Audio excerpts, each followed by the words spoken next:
Эртай мырза, ассаламу алейкум. Ассаламу алейкум. Ушул белең үчүн чоң рахмат. Бул абдан пейзаж Кыргыздын бир кареги, бермети болгон ысык көл. Анын табияты болгондо дагы ошол Орто Өрүктүнүн тушубу? Орто Өрүктүнүн тушу. Орто Өрүктүнүн тушу.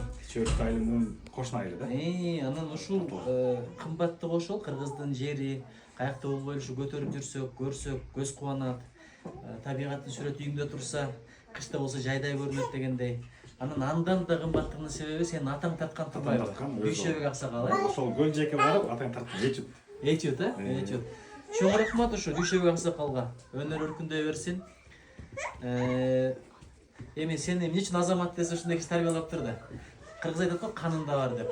Эми ошондой бир мугалим, жөндөм бар, билим бар, талант бар.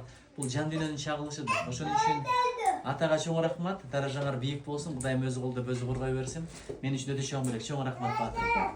Чыгармачылык ийгилик. Ушул Дүйшөбек аксакалдан агайдан белек.